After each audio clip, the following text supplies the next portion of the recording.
Blood. There was so much blood. Isla's hands were soaked with it, pressing desperately against Cale's chest as his blood pulsed hot and wet between her fingers. His eyes had rolled back, his body going limp in her arms, and she couldn't breathe, couldn't think, couldn't do anything but keep pressure on the wound and pray to every god she'd ever heard of. No, no, no, Cale, please, she begged, her voice breaking. Stay with me. You don't get to tell me you love me and then die. You don't get to do that. Marcus was suddenly there, ripping off his shirt to add to the pressure. Ambulance is 2 minutes out. Jin's clearing a path. Boss, if you can hear me, you better hold on. But Cale wasn't responding.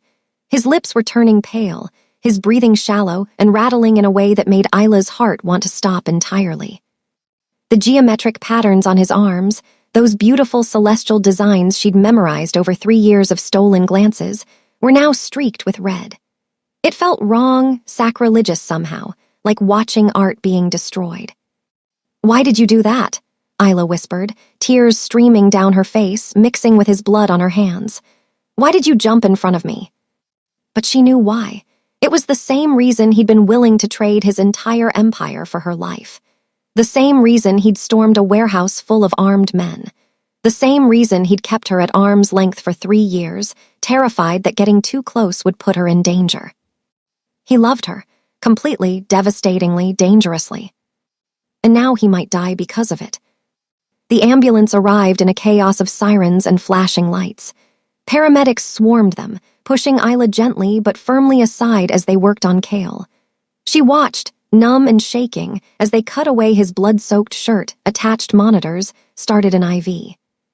Single gunshot wound to the upper left chest, one of them said. Pulse is weak, BP dropping. We need to move now. They loaded him onto a stretcher. Isla tried to follow, but a paramedic stopped her. Are you injured? She looked down at herself, at the blood covering her dress, her hands, her arms. None of it was hers. No, I need to go with him. Family only in the ambulance. I'm his secretary, she said, and the word felt inadequate, felt like a lie because she was so much more than that now. Then you'll have to follow in a car. Marcus took her arm. Come on, I'll drive. Jin, stay here and deal with the police. Yuna, meet us at Seoul Medical Center. The drive to the hospital was a blur. Isla sat in the passenger seat, staring at her blood-covered hands, replaying those final moments over and over. The look on Dee's face, that twisted satisfaction. The way Cale had moved without hesitation, putting himself between her and the bullet. The sound of the gunshot, so loud it had made her ears ring. He's going to make it, Marcus said, though his voice was tight with his own fear. Boss is too stubborn to die, you'll see. But Isla couldn't speak, couldn't offer false reassurances, because all she could think about was what Dee had said. About Cale's real name. About a fire a brother left behind, a past that had been hidden. Who was Cale Kang? Or Hyun Woo, apparently. Who was the man she'd fallen in love with? They arrived at the hospital to find Cale had already been rushed into emergency surgery. A nurse directed them to a waiting area, sterile and cold with fluorescent lights that made everything feel even more surreal. Yuna arrived minutes later, her purple hair disheveled, her laptop bag clutched to her chest. Any news? Surgery, Marcus said. That's all we know. They settled in to wait. Minutes crawled by like hours. Isla sat there, still covered in blood, still shaking, unable to process everything that had happened in the span of a few hours. Finally, she spoke. Who is Dee? Marcus and Yuna exchanged glances. You need to hear that from boss, Marcus said carefully. He might not wake up to tell me, Isla shot back, her voice sharper than she intended. Marcus, please, I need to understand. I need to know who I'm sitting here praying for. Another long silence. Then Marcus sighed, running a hand over his face. Fine, but this doesn't leave this room, and if boss pulls through, he gets to fill in the details himself. Understood. Isla nodded. Cale wasn't always Cale, Marcus began. 20 years ago, he was Kim Hyun-woo, youngest son of a low-level gang enforcer in Busan. His father was a drunk and a gambler. His mother died when he was 10. He had one older brother, Kim D-young, D. They were close, Yuna added softly. From what boss told me once, Dee practically raised him after their mother died. Marcus continued. When Hyun Woo was 15, their father got in deep with the wrong people, owed money he couldn't pay. So one night those people came to collect, burned down their apartment with a whole family inside. Isla felt sick. Kale said he left Dee to die. He didn't, Marcus said firmly. He tried to save him, went back into that burning building 3 times. The first time he got their father out, man was already dead from smoke inhalation. Second time he went for Dee, but the stairs had collapsed. He couldn't reach him. The third time the firefighters had to physically drag him away because the whole structure was coming down. They never found Dee's body, Yuna said. It was assumed he died in the fire. So Kale thought his brother was dead, Isla whispered. Not just thought, he saw that building collapse. There was no way anyone could have survived. Marcus leaned back against the wall. After that, Hyun Woo disappeared, reinvented himself, moved to Seoul, changed his name to Kale Kang, spent years building himself up from nothing. Everything he did, every deal he made, every piece of power he accumulated, it was all to make sure he'd never be that helpless again, never be unable to protect the people he cared about. It made terrible sense now. Kale's obsessive need for control, his reluctance to let people close, his fury when Isla had been taken. He'd lost everyone he'd ever loved once before. He couldn't survive losing someone again. But Dee survived, Isla said. Apparently, Marcus replied, and he blames Boss for leaving him behind. Even though Kale tried to save him. Trauma does strange things to memory. Maybe Dee doesn't remember it that way. Maybe he's rewritten history in his head to make Kale the villain. Or maybe he's just so twisted by what happened that he needs someone to blame, and his brother is convenient. Isla closed her eyes, overwhelmed by the tragedy of it all. 2 brothers, both scarred by the same fire, both shaped by the same loss, now on opposite sides of a war neither of them really wanted. Ms. Santos. Isla's eyes snapped open. A surgeon stood in the doorway, still in scrubs, a surgical mask hanging around her neck. How is he? Isla was on her feet instantly. Mr. Kang is out of surgery. The bullet missed his heart by centimeters, but it did significant damage to his left lung. We've repaired what we could, but the next 24 hours are critical. He's in the ICU now, still unconscious. But he'll live, Isla pressed. The surgeon hesitated. His condition is serious but stable. If he makes it through the night without complications, his chances improve significantly. It wasn't the reassurance Isla wanted, but it was something. Can I see him? Immediate family, only for now. I'm his fiancée, Isla lied without hesitation. The surgeon's expression softened. 5 minutes. He won't know you're there, but some people believe hearing familiar voices helps. Isla followed her down a maze of hallways to the ICU. The room they entered was dim, filled with the beeping of monitors and the wheeze of a ventilator. And there, in the bed, looking smaller and more vulnerable than she'd ever seen him, was Kale.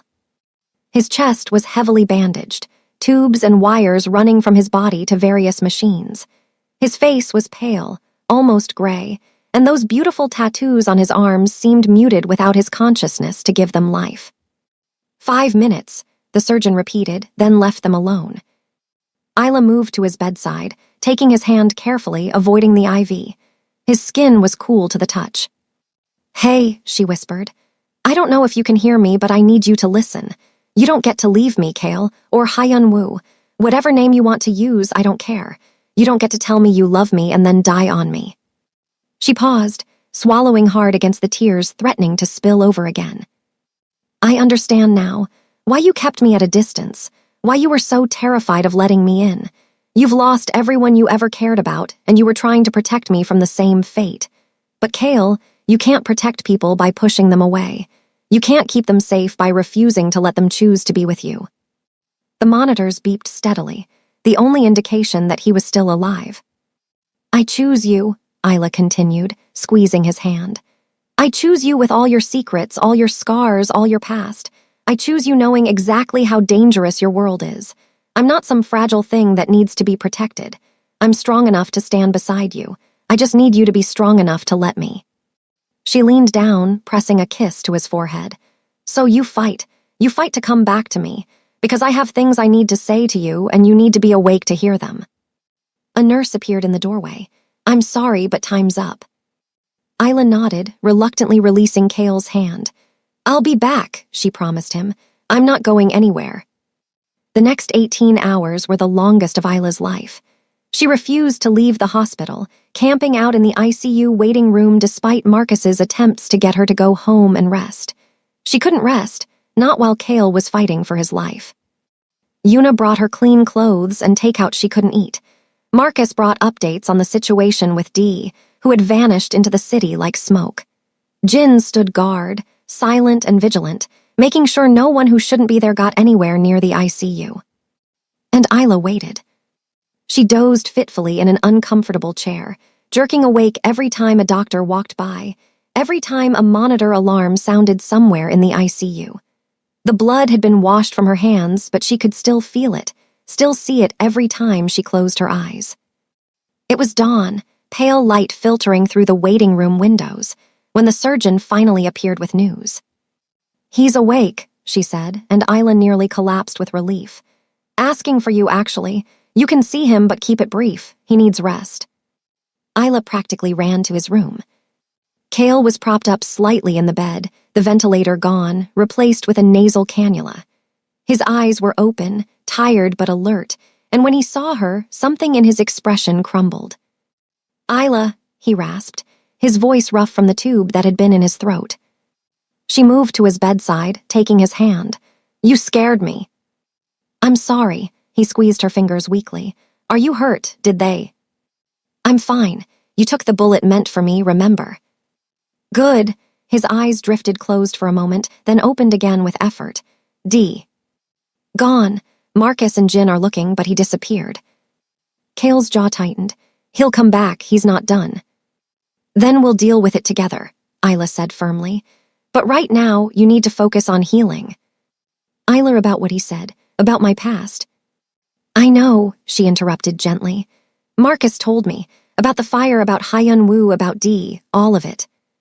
She watched fear flicker across his face, saw him brace for rejection, for her to pull away now that she knew the truth. Instead, she lifted his hand and pressed it against her cheek. I meant what I said when you were unconscious. I choose you, Cale. All of you, including the parts you've kept hidden. You don't understand, he said, his voice breaking. Everything I touch, everyone I care about, they get hurt. My mother, my father, Dee. Now you, I'm poison, Isla. You should run as far from me as you can. No, she said it with such conviction that his eyes widened. No, Cale, you're not poison, you're a survivor. You're someone who's been hurt and betrayed and who lost everything, and instead of letting it destroy you, you built something from the ashes. Yes, your world is dangerous. Yes, loving you comes with risks, but loving anyone comes with risks. That's what love is. I can't lose you, he whispered, and there were tears in his eyes now. Isla, I can't, it would destroy me. Then don't push me away. Let me stand beside you. Let me be your partner, not just your secretary. Let me help you carry the weight you've been carrying alone for so long. What if I can't protect you? Then we protect each other. She leaned down, resting her forehead against his. I'm not asking you to keep me safe, Cale. I'm asking you to trust me. Trust that I'm strong enough for this. Trust that together we're stronger than apart. He lifted his free hand with obvious effort, cupping her face, his thumb tracing the bruise on her cheek. You're the bravest person I've ever met. I learned from the best, she replied, and finally she saw him smile. It was small, tired, but real. I love you, he said. Whoever I am, whatever name I use, I love you, Isla Santos. I love you too, Kim Hyun Woo. She tested the name and watched something in his expression shift, not pain but recognition, acceptance. Or Cale Kang, or whoever you want to be, I love all of you. He pulled her down into a kiss, gentle and careful and full of promise. When they broke apart, he kept her close, their foreheads still touching. When I get out of here, he murmured, things are going to change. What do you mean? I mean I'm done keeping you at arm's length. I'm done pretending you're just my secretary. I want everyone to know you're mine, if you'll have me. Are you asking me to be your girlfriend, while high on pain medication in a hospital bed? I'm asking you to be my everything, he corrected. Partner equal the person I come home to, the person I build a life with if you'll let me. Isla felt her heart swell so much she thought it might burst. Yes, she said simply. To all of it, yes.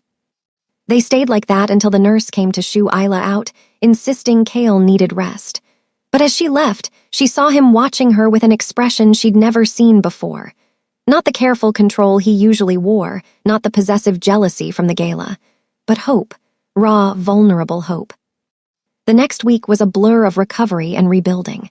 Cale healed faster than the doctors expected, his stubborn determination to leave the hospital driving him to push through the pain. Marcus and Jin worked around the clock to secure their compromised network, to shore up defenses that Dee's attack had exposed. And Isla stood beside Cale through all of it, not as his secretary, but as his partner. The board meeting where he announced their relationship was tense. Several members objected, citing conflict of interest, unprofessionalism. Cale had listened to their concerns with that icy calm he was famous for, then said simply, Ms. Santos has earned her place at this table through 3 years of exemplary work. Her relationship with me doesn't change her qualifications. Anyone who has a problem with that is welcome to find other employment.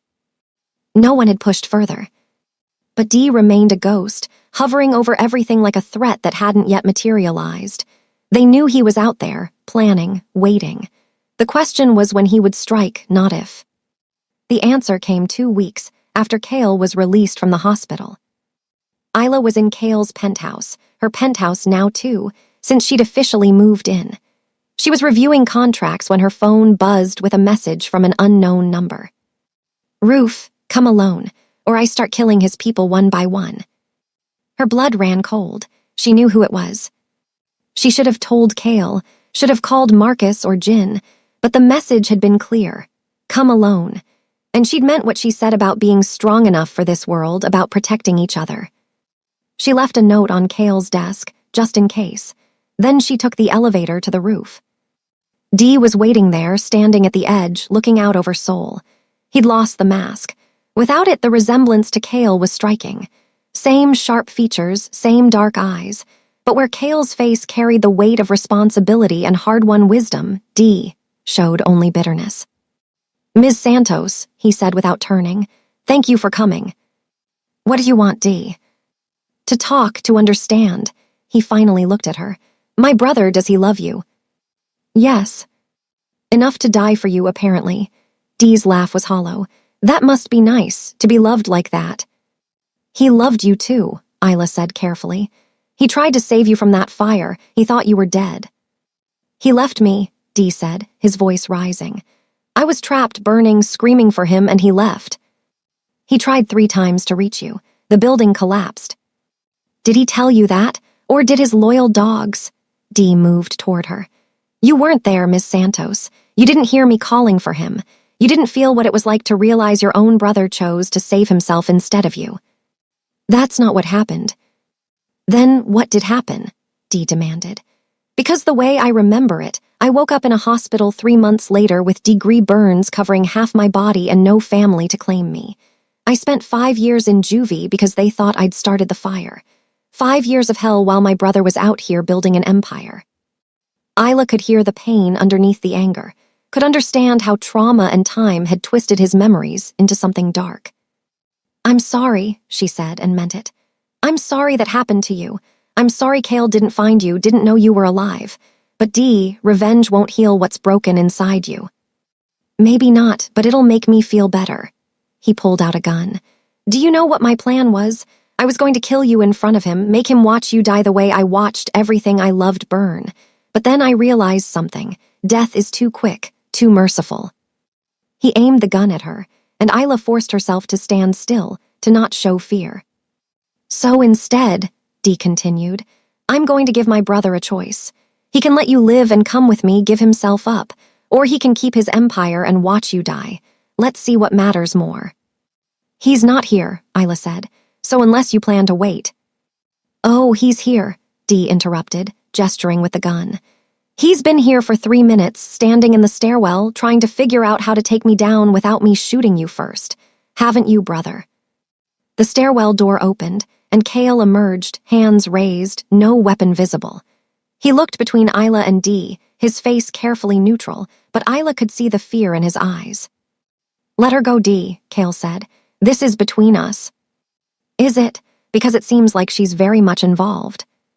"She has nothing to do with what happened to us." "She has everything to do with it," Dee shouted. "She's the thing you love most, the thing you'd sacrifice everything for, just like you were supposed to be for me." Cale took a careful step forward. "Dee, I know you're angry, I know you feel betrayed, but I swear to you I tried to save you. I went back for you. I would have died in that fire if they hadn't pulled me out." "Lies." "It's not a lie, Dee, you're my brother, you were everything to me." Cale's voice cracked. "When they told me they couldn't find your body, when they said you were gone, it broke something in me. I've lived with that guilt every single day for 20 years. If that's true, then why didn't you look for me? Why didn't you find me?" "Because I thought you were dead," Cale said desperately. "Dee, if I had known, if I had any idea you were alive, I would have torn this country apart to find you." For the first time, Isla saw uncertainty flicker across Dee's face. "You were the one who taught me how to survive," Cale continued, moving closer. "You were the one who protected me when Dad was drunk and violent. You were the only family I had that mattered. I loved you. I still love you." "Then prove it," Dee said, and his hand was shaking now, the gun wavering. "Choose, her or your empire, right now." "Her," Cale said without hesitation. "I choose her, Dee. I choose love over power always. I learned that from you, remember? You used to tell me that power was meaningless if you had no one to share it with." Dee's face crumpled. And suddenly Isla saw not a villain, but a broken man. A man who'd been 15 years old when his world burned, who'd spent 20 years alone and bitter and convinced he'd been abandoned. "I just wanted my brother back," Dee whispered, and the gun lowered slightly. "Then put down the gun," Cale said gently, "and let me be your brother again." For a long moment, no one moved. Then, slowly, Dee's arm dropped to his side. The gun clattered to the rooftop. And Cale crossed the distance between them, pulling his brother into a fierce embrace. Dee collapsed against him, sobbing like a child, and Cale held him, his own tears falling freely now. "I'm sorry," Cale said over and over. "I'm so sorry, Dee. I'm sorry I couldn't reach you. I'm sorry you were alone. I'm sorry for all of it." "I missed you," Dee gasped out between sobs. "Hyun-woo, I missed you so much." I know, but I'm here now, and I'm not leaving you again." Isla watched them, her own tears streaming down her face, understanding that this was the healing both of them needed. Not revenge, not violence, but this. Reunion, forgiveness, family reclaimed. Later, much later, after Dee had been taken to a hospital for evaluation and treatment, after the police had been dealt with and statements given, Isla and Cale finally had a moment alone. They stood on that same rooftop where everything had almost ended, watching the sunset paint Seoul in shades of gold and amber. "Thank you," Cale said quietly, his arm around her waist, holding her close. "For what?" "For going up there alone, for talking to him, keeping him calm until I could get there, for being brave when I was terrified." "We protect each other, remember?" Isla leaned into him. "Besides, I could see the pain in him. He wasn't evil, Cale, he was just hurt." "I know. It's going to take time, therapy, a lot of work to rebuild what was broken. But he's my brother, I have to try." "We'll try," Isla corrected. "Together." He turned her to face him, his hands cupping her face gently. The bruise on her cheek had faded to a pale yellow, almost gone. "I told you you're mine," he said, echoing those words from what felt like a lifetime ago. "And I told you that you have to let me choose," she replied with a small smile. "But yes, I'm yours, and you're mine. That's how this works." "I love you, Isla Santos." "I love you, Kim Hyun-woo." He kissed her then, soft and sweet and full of promise. And as the sun set on Seoul, as the city lit up below them like a constellation of earthbound stars matching the designs on his skin, Isla thought about how far they'd both come. From boss and secretary to partners to lovers. From secrets and distance to honesty and intimacy. From two people afraid to love to two people brave enough to choose it despite the risks. It hadn't been easy. It had been terrifying and painful and dangerous. But it had been worth it. because standing there in Kale's arms,